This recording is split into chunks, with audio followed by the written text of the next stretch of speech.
who must show up for Alabama to beat Oklahoma Saturday.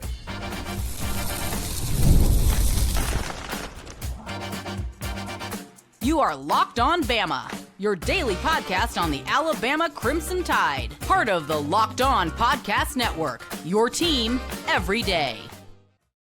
Hey, everybody. Welcome back into Locked On Bama, AHSA Radio Network's Luke Robinson. That's me. Alabama internet legend Jimmy Stein. That's him. Want to thank you every day for being here every day. Thank you, newbies, for being here today. And thanks, everybody, for making us your first listen every single day. And thanks for making us the #1 sports podcast network with Locked On. So, Jimmy, Oklahoma this Saturday, it's going to be tough. I mean, look, I've seen predictions all over the place on this, and we're going to get to our predictions. But who do you think of all the guys that need to show up? And we need Buku. Who needs to show up, like, no doubt, got to have him? Well, offensively, that's the answer is so simple. It's almost boring. Offensively, it's Ty Simpson. You got to try to run the ball. I think Alabama will try to run the ball. I like how they're stubborn about it, even when it doesn't work. You got to do that again. It's probably not going to work against, the best defense in this league. So it's going to be on Ty to complete balls to wide receivers and tight ends and backs to control the game on offense and win the game. So on offense, it's definitely Ty. Ty has to have a nice big game, or I don't think Alabama will win, frankly. But I think Ty will deliver. Defensively, I look at to me, this is almost simple. Oklahoma is going to run the ball. They've had 3 games in a row with Xavier Robinson over 100 yards. John Mateer himself rushed for 80 yards against Tennessee. Big part of their win. I think you have to sort of spy Mateer to have success. And so my co-answers on defense is Justin Jefferson, who I see as the ideal spy for an athletic quarterback, because Justin Jefferson is the most athletic of our 3 inside linebackers that play. But my real answer and is Deontae Lawson. How about this for irony? I mean, Deontae Lawson was injured badly against Oklahoma last year. It's why he missed the end of the season. Frankly, it's why Deontae is back at Alabama right now. Mm-hmm. If Deontae had not gotten hurt against Oklahoma, he was going to the NFL. This isn't an inside scoop. I've heard Deontae say it with his own mouth. Deontae was going to the NFL, and then he hurt himself against Oklahoma, and he's back. I think the inside linebackers, it's on them, because Oklahoma can throw the ball. They will throw the ball. They will have some success throwing the ball. But for Oklahoma to defeat Alabama, there has to be some level of balance for them. And with X at running back and Deontae and Mateer at quarterback. So Justin Jefferson, the spy, Deontae Lawson, the hammer. Those 2 are the reason, the key to this game for Alabama defensively. All right, I hear you, but you're way off. No, I'm kidding. You're right on, but I'm saying Ty Simpson, to me, I think he's going to show up. I just pulled up his stats for the year, and these are his yardage games for, I guess, the first 9 games of the season. 254, 226, 382, 276, 340, 200, 253, 253, and 277. If you take out the big one at 382 and take out the small one at 200, they're all about the same. I think Ty's going to be the same guy he's been being. And in fact, add this on top of it. His completions, 23, 17. Now, the 17 is a little bit misleading because he could have thrown as many times as he wanted to. 17 that night. He was 17 of 17. So then 24, 24, 23, 23, 19, 24, and 21. Again, the top one is 24. The low one is 17, and he went 17 of 17. So Ty is going to do what Ty is going to do. And finally, just to throw this out there, is TDs 2, 3, 4, 2, 2, 3, 2, 2, 1. He is remarkably consistent. Like almost like he's so consistent. I don't worry about anything less than a 200, at least, the floor being 220, 2 TDs and 19 completions, and the ceiling being around 24 completions for 300 with 3 TDs. And I think either one of those things, if we get that kind of production out of him, we should win the game. So I'm going to pick Jam Miller. And my reasoning for that, I'll say this. I'm going to pick Jam Miller in parentheses, Daniel Hill, because we're going to need a running back to do something. Mhm. Do something. I don't care what it is. I don't care if it's run between the tackles. I don't care if it's run around the end. I don't care if it's you're so good at pass blocking, everybody notices it. I don't care if it's catching balls out of the backfield. Whatever it is, I think we need a running back to do something not necessarily remarkable, just pretty standard as a running back. We have not had standard running back play. We've had far below average running back play. So I just want something average. I wonder if this happened, and all the AK Deer talk this week, and we've contributed to that. Y'all are welcome. We've contributed to that. I wonder if Sunday there's a meeting in the running back room with Coach G and his running backs in his running back room, and he said, this week we're going to play AK Deer. We're going to work on getting AK ready this week. And then Jay Miller and Daniel Hill are like, uh-oh. Yeah. and then they have monster weeks in terms of practice, because nothing is a motivator like the freshman coming from behind you. Because once let's be honest, this is the way depth charts work, the way I've always viewed it.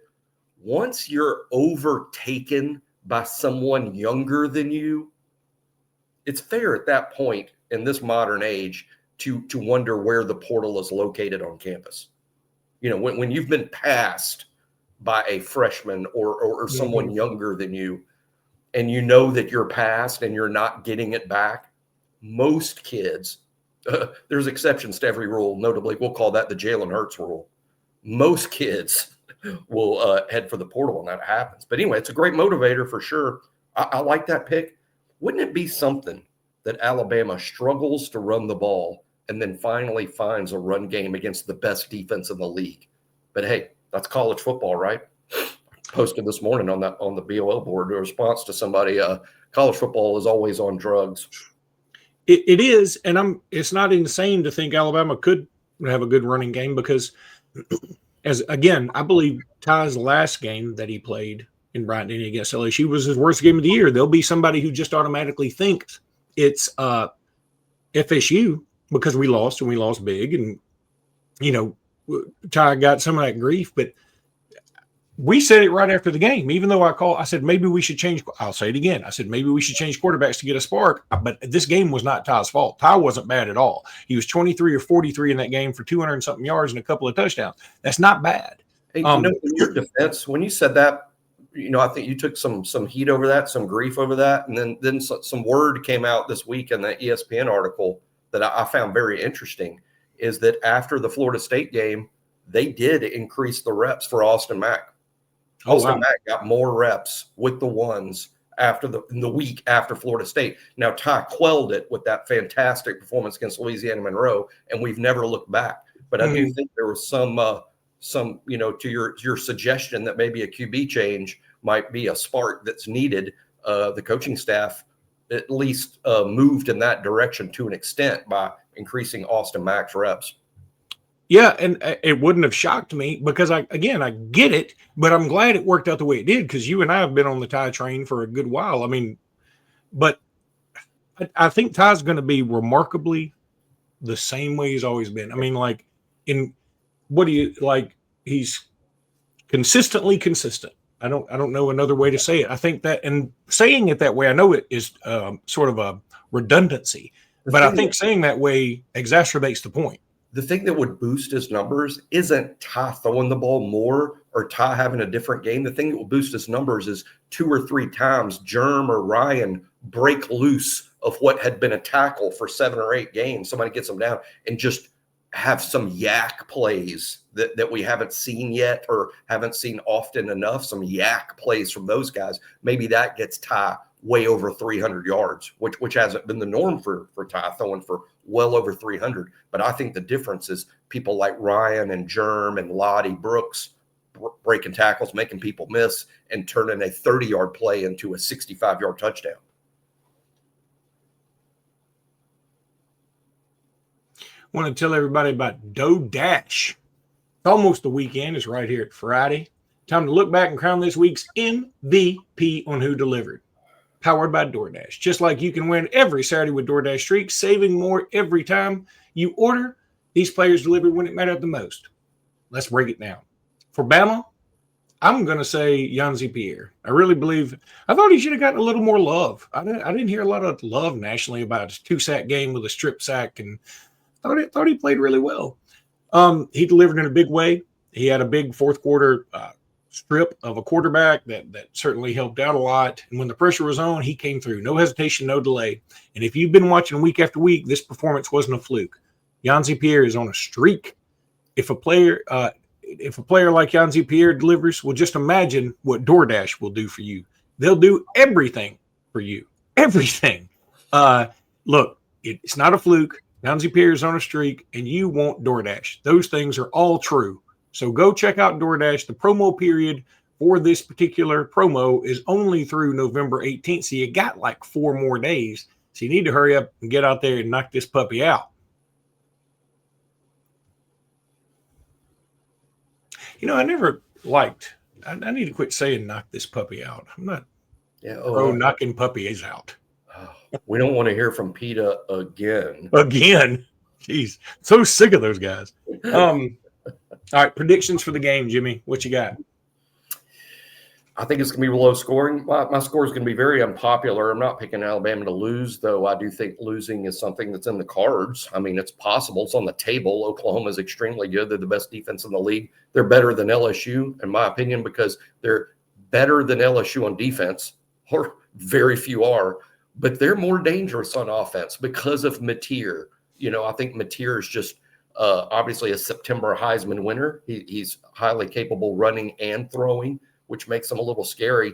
But I think the defenses are going to dominate this game. 2 best defenses in the league. I think moving the ball for both teams is going to be difficult. Running the ball for both teams is going to be difficult. I like Alabama barely eking it out in the fourth quarter, 17-14, in a very low-scoring game that gives everyone a heart attack, because a loss here would make the game at Auburn about the most anxiety-ridden Alabama game of all time. So come on, guys, come through in the fourth quarter. Don't put that voodoo on us before Auburn. But Alabama wins 17-14. I'm not saying Connor Talty kicks the field goal at the end to win it, but the difference in the game is a Connor Talty field goal. If you believe in, auras and, what am I thinking of? Believe in like voodoo, give me something else for that. Curses? The black arts. Witches. If you believe in witches, then last weekend Alabama made a deal to defeat both St. John's in the morning and then LSU at night. We lost to Purdue last night. Does that worry anybody? It has nothing to do with anything, but as you know, fans are weird. I mean, I've told the story on here before. We made my mama back in 1989 sit in her white Ford Taurus station wagon to listen to the Alabama-Penn State game until it was over, because we were doing better when she was in the station wagon. And we had a perfectly fine 22-inch TV, and it was 1989. But we made her sit in the car, and she did it, and she took one for the team. And you can't prove to me that her sitting in that car didn't help Thomas Rayham. It clearly did. In fact, I think I could offer proof it did help. The fact it happened. Do y'all still have that white station wagon? No, I don't think. I think that was a mandatory recall of all station wagons. I think we're all trying to erase that part of history from Americana. But your mom's birthday this week. It'd be super mean to say, "Mom, back to the car this week. This game's too big." So what I said to myself last night was, self, we win 2 big key, a basketball and a football game same day. We're on cloud 9. If the universe is going to even out, maybe we lose a big basketball game and lose a big football game this weekend. I hope I'm wrong. I think I'm wrong. And I'm not going to pick our losing, because that's not the way I roll. But I'm already nervous about this. I said 31-21, which is a lot more higher scoring than what most people are picking. But I've seen your 17-14 a lot. I really have. I've seen it a lot. And I'm beginning to think so many people are picking that there's no way it's going to happen. So I'm going 31-21 Bama with a confidence level of 3 out of 40. Okay. Well, obviously, I mean, college football can be crazy. I mean, you kind of, it's kind of like a big major league game with you got a couple of Cy Young winners on the mound, and you're like, well, this could be 1-0. You got to scratch out a one run and win this game, and then the final score, ends up being 8-7. That can happen in college football too. Both of these offenses are highly capable. They got two outside playmakers that are big play guys. They got a running back that's rushed for 100 yards 3 straight games. They have John Mateer, who's one heck of a dual threat guy. He's fun to watch. Back in September, I was having fun watching John Mateer play football. I mean, he's one of these quarterbacks that not Manziel-like, but he's fun to watch. Changes his arm angle. He throws off platform very, very well. So when you flush him, the pass play is not over. I mean, this guy can get the ball with velocity and accurately, even when he's scrambled out of the pocket. Mateer's fun to watch. And, of course, Alabama offensively, weapons everywhere. Ryan, Germ, Lottie, Cuevas, and the backs. It does make you wonder. I mean, even with the malaise that was around the team, apparently, when they went to Oklahoma last year, it's cold. I mean, we had just beaten LSU. There was still like just a fog around the team. It felt like, of course, in hindsight, at the time, we didn't think that, but it's in hindsight. I wonder what if Ty had played that game? Do you think things would have been different? I don't know. I don't know, because here's the problem. Most of their points came on like either close to pick sixes or pick sixes. That is true. Now, maybe you don't turn the ball over, but maybe you turn it over a lot. I mean, Ty Simpson's own words. I mean, that same article where it's a good article on ESPN, same article, where Ty mentions, that Ty's been a very anxiety-riddled type player, high stress. That's what burdened him early in his career. It's why he had trouble. That's why he didn't beat out Jalen in 2023. He's never said anywhere, by the way, that he should have been the quarterback in 20. He's never said that. He said the opposite of that it was a struggle for him at that time. He said something clicked for him roughly the spring of this year. I don't know that the Ty that we're seeing right now would have been the Ty that we saw a year ago. Maybe, but not even Ty himself seems to think that would have been the case. I just think that, that Oklahoma game was really cost Alabama a playoff spot. Although I would also say that people don't bring this up, but the Vanderbilt game cost Alabama a playoff spot as well. All you got to do is win one of those two games. And I know it's going to surprise people to hear this, but I would say even last year, I think beating Oklahoma at Oklahoma is more difficult than beating Vanderbilt in Nashville, even in the Pavia era, because Oklahoma has so many more NFL-ready players, and their place is difficult to play.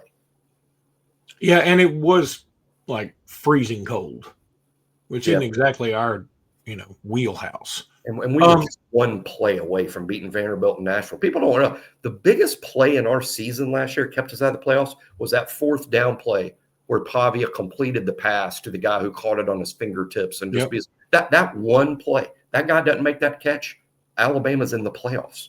Yep. That's crazy how it all comes down to that. All right. A few other SEC games, because these are the biggest games this weekend. South Carolina at Texas A&M. Is there any thought at all that South Carolina could do some damage here? South Carolina, to me, is the program that is the type program that pulls off the upset when you don't think it can be done. Well, I don't think it can be done. I mean, I think A&M's just too good here. South Carolina, not good enough. All right, Arkansas at LSU, a game only a mother could love at 11:45 in the morning. Oh, my God, there may be 17 people there.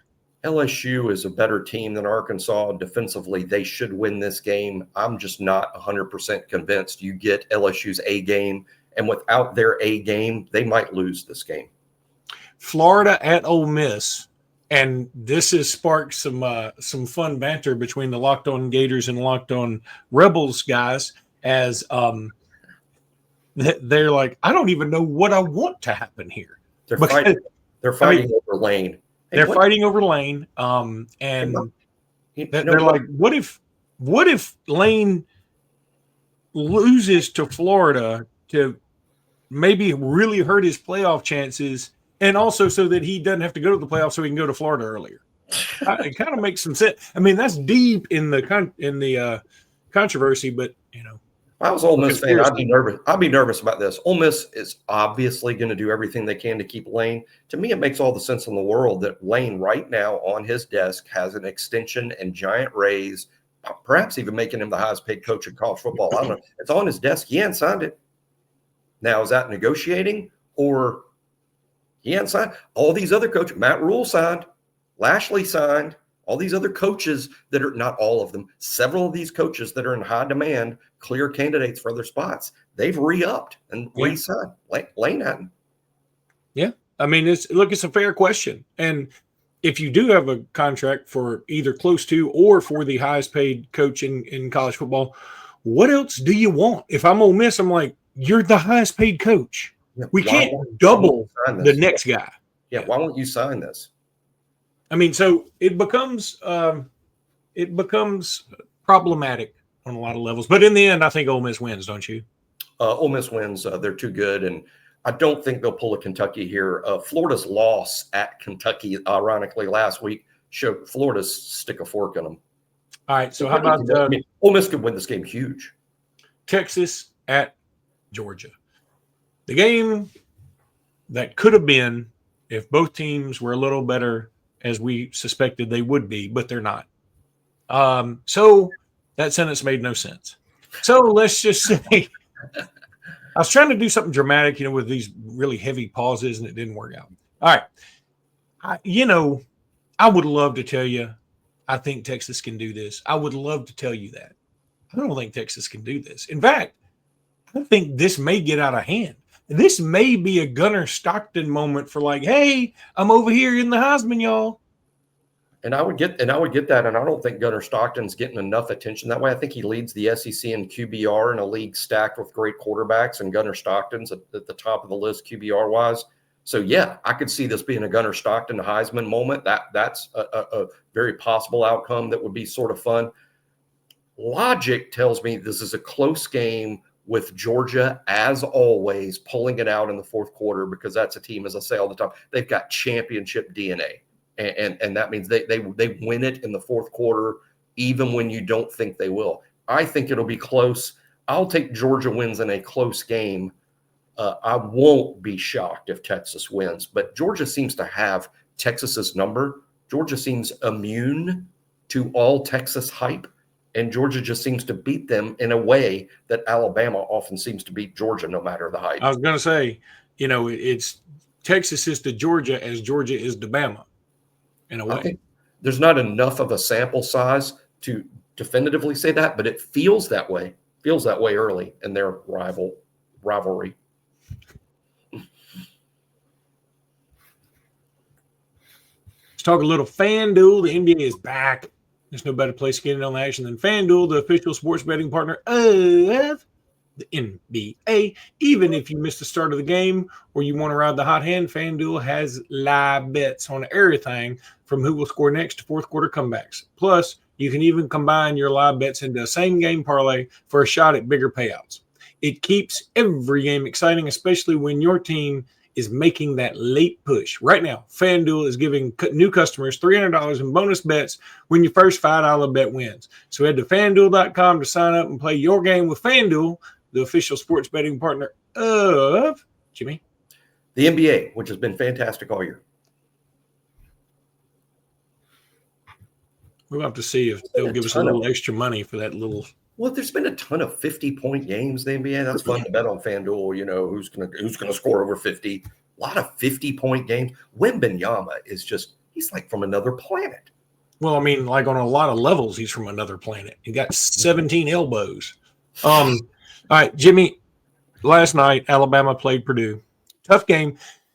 This is one of those things where I usually get upset after a game, like sad for just a minute. I wasn't upset. We played hard. Purdue's better than us, at least right now. Somebody will say, no, they're not. If we do this and we do. Okay, but we didn't do those things. And when I look out there and I saw Purdue, I was like, oh my, I went to some other message boards.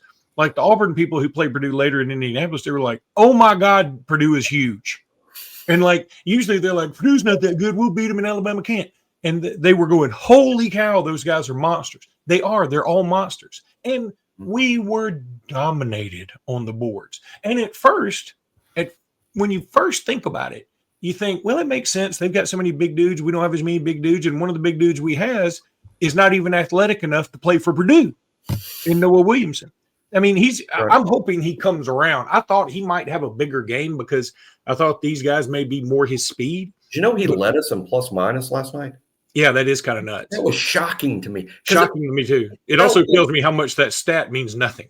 I guess so, because I felt like when Sherrill was on the court, we had a better chance. He was dead last in plus minus. Noah Williamson was at the top. I've never been more surprised by a stat. Well, Nate Oates said something about how, Braden Smith had no problems rebounding.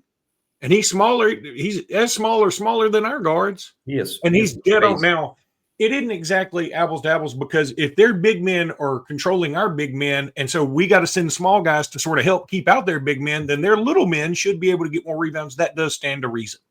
However, that is where I think this game could turn into something good for Nate Oates to say, look, we could have won this thing if you had done this. All you had to do was get a few more rebounds. We knew we were going to get out rebounded. We didn't know we were going to get out rebounded by 24 or whatever it was. If we got out rebounded by 14, okay. But you just get 10 of those rebounds back, we win that game. Now, I say that all the while knowing I do believe right this minute Purdue is a better team than we are. They showed it. They came to our place and did it. So I give my hat is off. My cap is tipped to Purdue. And I think they are a hell of a team. I think they can win a national championship. I also think they will get mighty far in the tournament and lose to somebody they shouldn't, because that's what Purdue does. And that's okay. But I'm saying, now I did exchange a text with Brian Passink this morning, who, by the way, I didn't know this. They have stuck Chris Stewart and Brian Passink and the rest of the radio team like way up in the dang bleachers now versus being on the court. And I hate that. I hate that. I hate that too. I don't understand why. I mean, I don't understand why, but I hate that for him. I think Chris Stewart and Brian Passink calling Alabama basketball games is one of the treasures of campus. One of the treasures of Alabama sports right now is Chris and Passink on the call for basketball. They're fantastic. As far as the game, a couple of shout outs to Purdue. If they win the national championship, I will not be surprised one bit. They looked like a national championship team to me. It was basically an honor to watch Braden Smith play basketball in person. He's a phenomenal talent. He's a great college player. I don't know what kind of NBA future he's got, but as a college player, he's fun to watch, except when he's doing it to your team. After seeing him in person, I know this. I don't get a vote for National Player of the Year, but if I did, my mind was sort of made up last night. Yeah, like you're going to have to be something to convince me that you're a better college basketball player than Braden Smith. He's incredible. He's a dude, and he's clutch. And you know what's weird is he missed his first 2 free throws.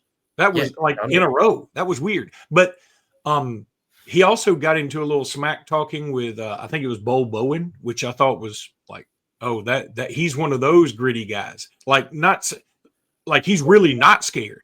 And I think Braden Smith is because Bo Bowen can be a little intimidating looking. And the student section was on Braden Smith really harshly.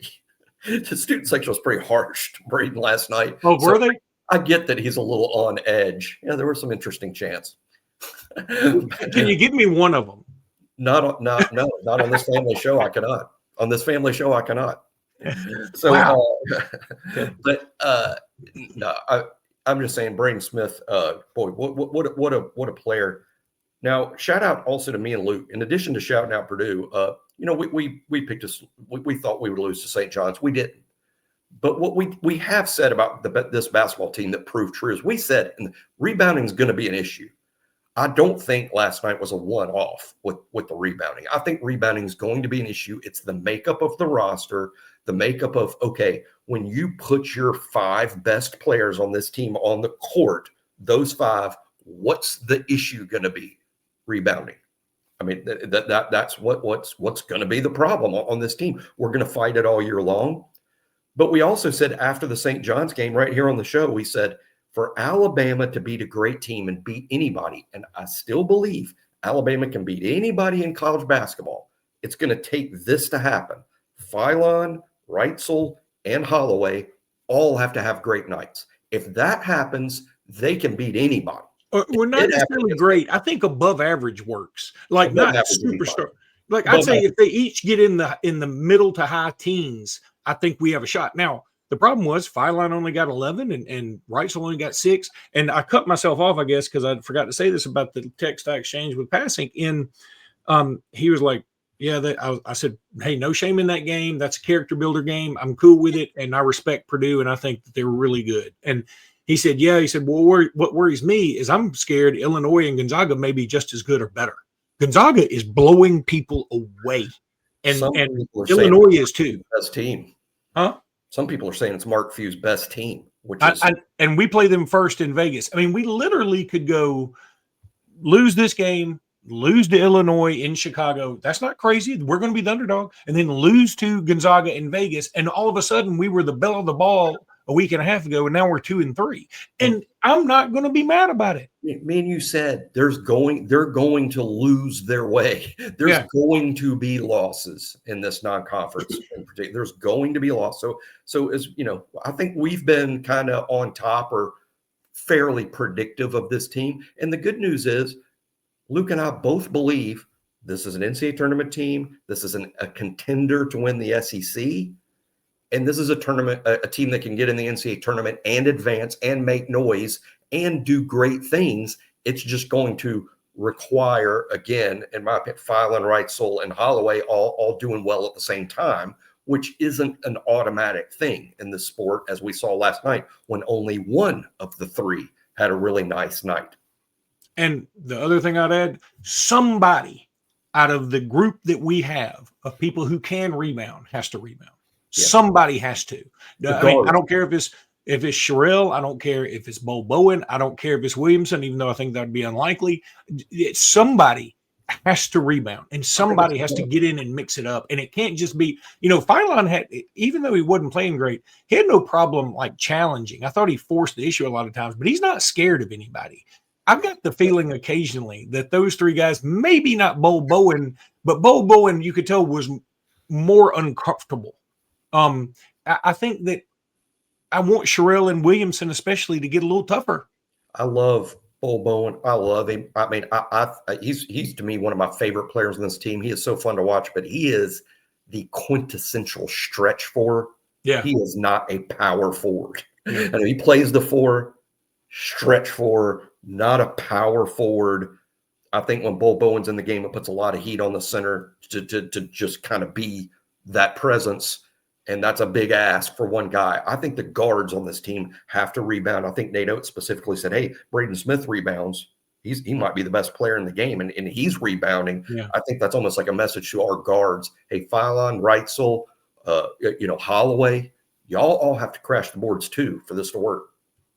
All right, that's going to do it for this episode of Locked On Bama. We'll be back post-game tomorrow. Until then, roll tide, everybody. Roll tide.